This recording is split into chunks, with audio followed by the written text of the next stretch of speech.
Good evening, everyone. I'm Kate Harrison, the Associate Dean of the Keese School here at Asbury. And welcome to what I know is going to be a wonderful concert this evening.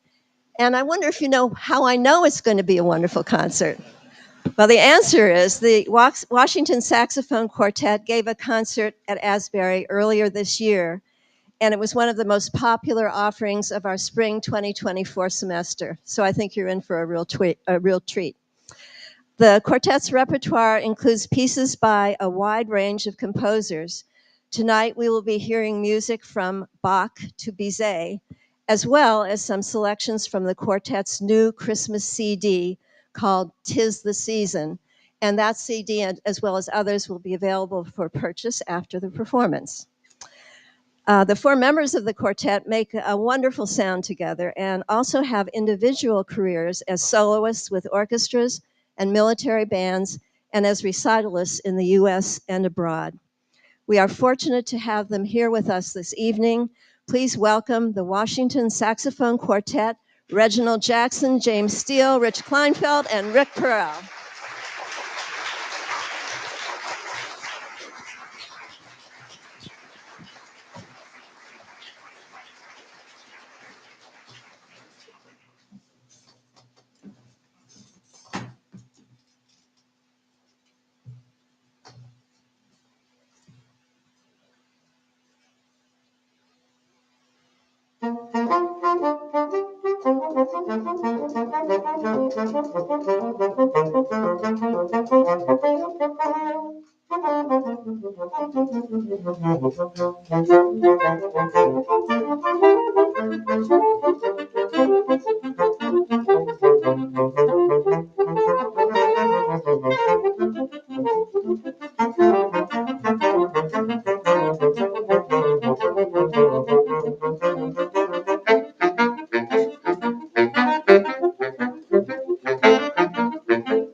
There we go. Can you hear me okay?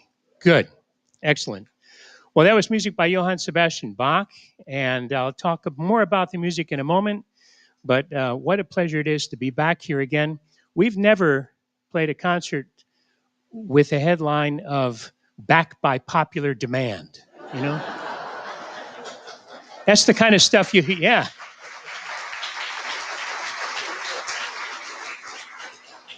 that's the kind of stuff you hear on television.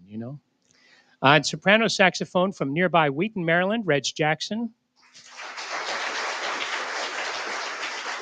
On alto saxophone from Falls Church, Virginia, James Steele.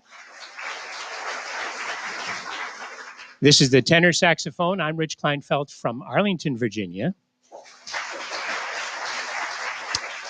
And on the biggest instrument, the baritone saxophone, Rick Perrell from Fairfax, Virginia.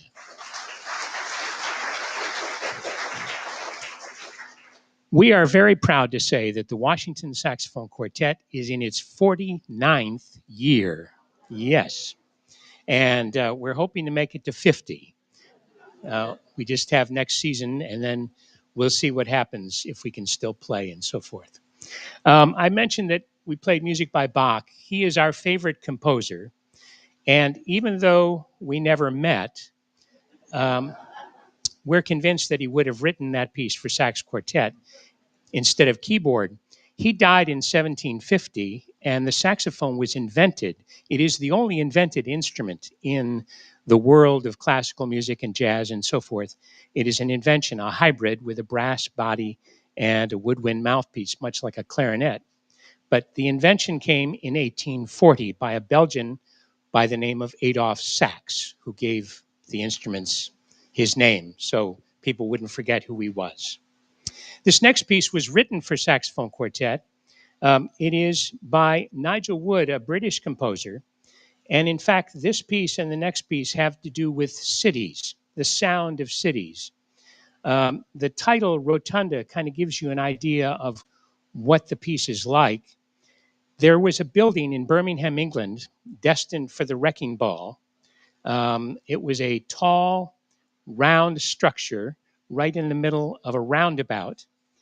And it was concrete, and for many, it was an eyesore. But for many, it was a classic building that needed to be saved. So Nigel Wood wrote this piece hoping to be part of the chorus of people who would say, let's keep this building. And in fact, he wrote it with two things in mind. Either it would be a tribute to a building that had been destroyed or a building that it was saved. And luckily, it was saved. Today, we know this in the United States as well. It is a parking garage and very expensive units to be lived in the top. So here is Rotunda.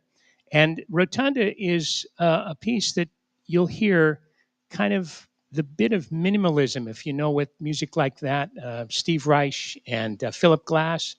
It goes on, but it's more creative than that.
So that's the first piece talking about a city.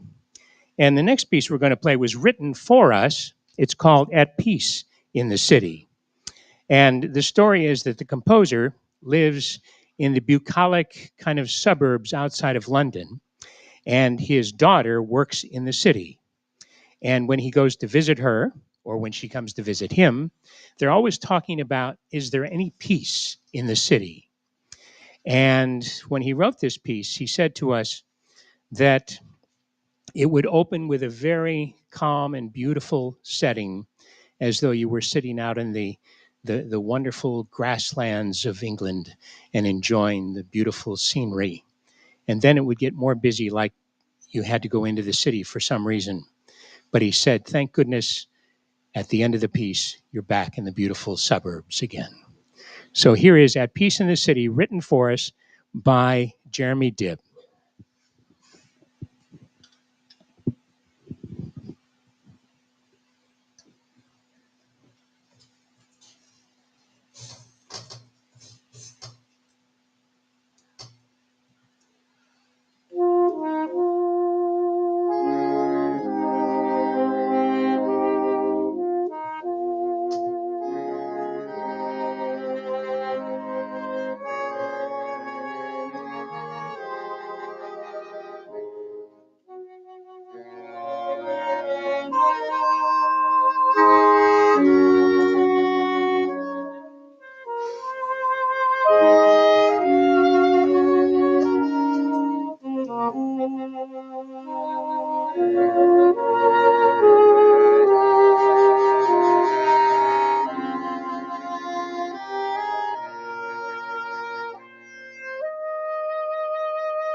thought I would just walk up here and make it a lot easier than carrying it around. So this next piece, really, the titles tell you what the music is all about. The first movement is called Contraption. And I know I'm speaking to a crowd that might remember Rube Goldberg, right? Well, this movement is Rube Goldberg in music. It's just all over the map. Each one of us is doing a different thing. And then somehow it comes together near the end. So we're right on the edge of the rails, about to go crazy. The second movement, called Serenity, is just a very beautiful movement which features the baritone saxophone, a rare thing in a group like ours to have the lowest instrument have the solo part. And then the last movement is called Jubilation, which says it all. And it's a nice, lively finish. So here's music by Bob Mincer, who, by the way, if you know the group Yellow Jackets, he was a founding member of that jazz fusion ensemble. He teaches at the University of Southern California, and he loves to write for saxophone quartet. So here is his saxophone quartet number 3.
So you've heard an original for a saxophone quartet. And the next piece we'd like to play for you is by Astor Piazzolla. Um, Piazzolla was a man who grew up in Buenos Aires where the tango was sacred. It was something that people danced, but it wasn't widespread. And his goal throughout life was to take the tango from the dance hall to the concert hall. And by doing that, he created what was called Nuevo Tango or the New Tango. And it didn't sit very well with people in Argentina, and particularly in Buenos Aires. So he stayed in New York City for most of his life. And he died in 1992, never knowing how popular the tango would become. I'm sure that many of you are familiar with Yo-Yo Ma and Itzhak Perlman and other violinists and cellists and trumpet players and string quartets and a sax quartet like ours playing his music. And it's just wonderful to hear in all these different versions. What we're going to play for you is for originally he wrote this for flute and bandoneon, which is a very small version of an accordion. And we're going to play Nightclub 1960, which comes from his Histoire du Tango, or the history of the tango.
So on your program, you will see selections from Carmen, Bizet's Carmen. We're going to play one selection from that because we want to make sure and have a little time to play some Christmas music and also answer your questions. So we're going to play the Bohemian Dance, which starts out slowly enough. And these two guys over here, imagine them as the operatic divas, okay? And the two of us will be the pit orchestra. We're supporting all of their solo efforts, right? But it's a fun piece, and it really gives you a sense of the excitement of the opera Carmen by Georges Bizet.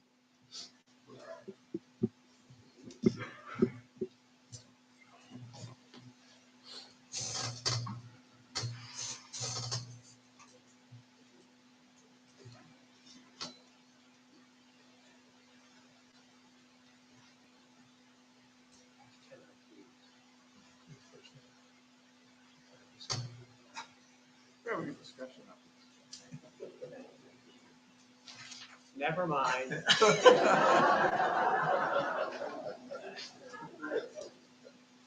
You know what it's like when they call an option at the line of scrimmage An audible. an audible? I called an audible and he didn't hear it, so it's, he gets a penalty or something. Here we go.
So it's 20 after, and I know that we want to give a little bit of time for some questions. So we're actually going to go right to the Nutcracker Suite and play two movements from that.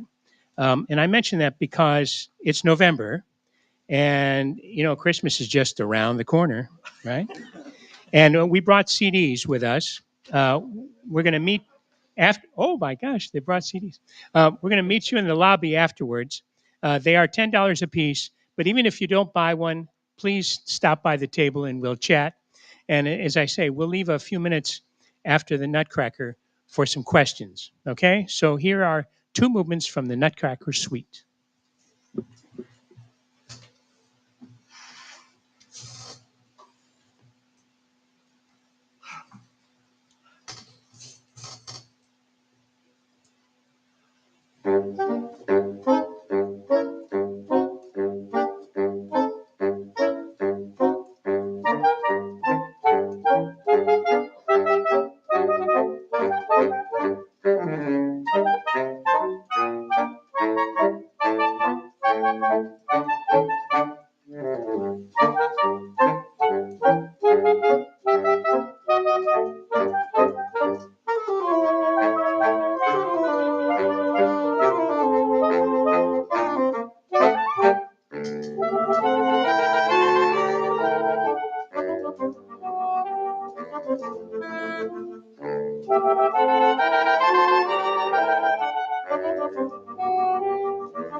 Thank you very much.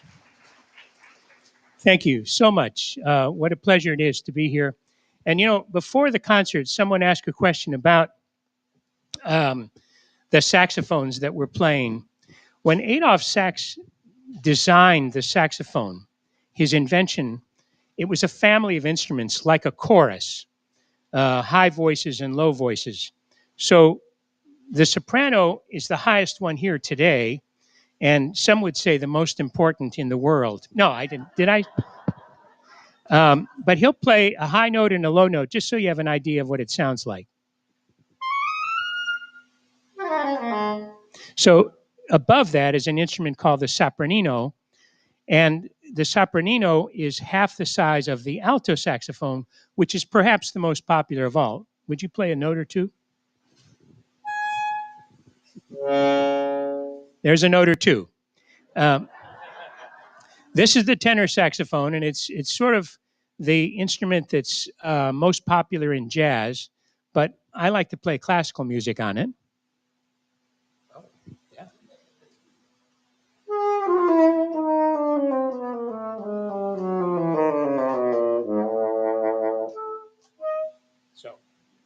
That's the tenor sax. And then the baritone saxophone, you would think is the biggest of all, but there are bigger ones beyond this. But this is the one we have today. This is the baritone sax.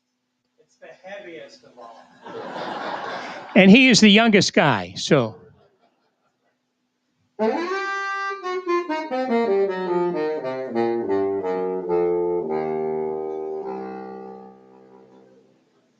Yeah. So he's sort of the foundation of the quartet. And then there is a bass sax beyond that, and then a contrabass, which Reg played when he was in Belgium studying. And it's about 6 feet tall, and you have to sit on a stool. And they're making new ones now that are more compact. But basically, those are the instruments. Are there any questions about anything? Yes, there are microphones here. Yes, it's hard to believe from your performance this evening and last year that this is the only venue you have been invited back to with acclaim.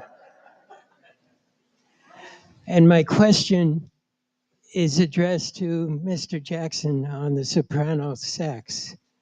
Could you explain the difference in the range between the soprano sax and the clarinet? Same sounding pitches. Oh, I'm sorry. Are we on? It's the same sounding pitches. The clarinet, though, is cylindrical. It can play higher and probably lower. I guess you can play lower also. But if I played a G on this and a clarinet, soprano clarinet played a G, it'd be the same note. So these are all conical, as opposed to clarinets, which are cylindrical. I'm sorry if this is a stupid question, but what's There are that no thing on stupid the questions. floor, and why do you keep touching it with your foot? That's a very good question. That's an excellent question. He's nervous. So I've come into the 21st century, and my colleagues are a little bit behind. This is my. I see if I can get this. This is the iPad with my complete library on it, and when I push the button, it moves the page forward and backwards. So this wouldn't do front and back and so forth. And I just have to make sure that I plan for it properly. So that, but it beats carrying a lot of music around. Although, um, as my wife would say, "Do you have all the hard copies in your little booklet over there?" And I do have them. Another question. Yes, go ahead. Yes, does it take more air from the soprano down to the baritone? That's a very good question, and I'll let Rick answer music? that.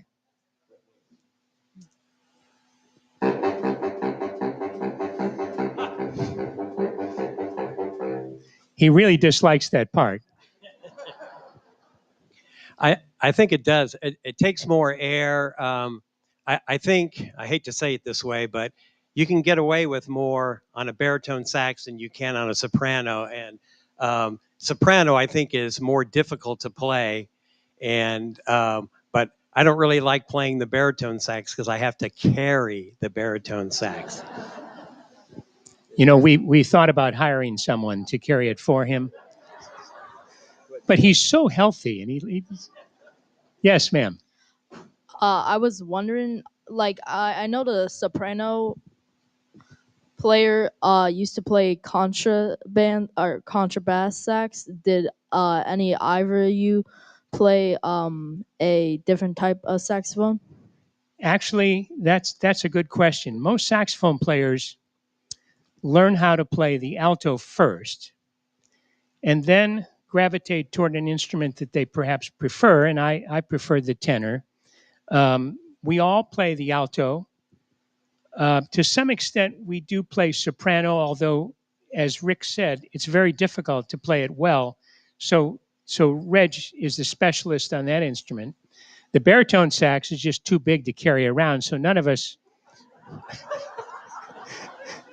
No, I must say that in college, I played a bass sax, and it was on wheels. And, yeah, I shouldn't have said that because now he's going to make me play. but yeah, I had to roll it up and play it. So basically, the fingering on all saxophones is the same. There are little mini variations and so forth, but the companies that make them well try to make them ergonomic so that your hands fit similarly in each instrument and you can play the other one as well. Any other questions? Okay, well, as I thank say, you again very much. yeah, thank you. Okay. Thank you. And Thank you, Frank.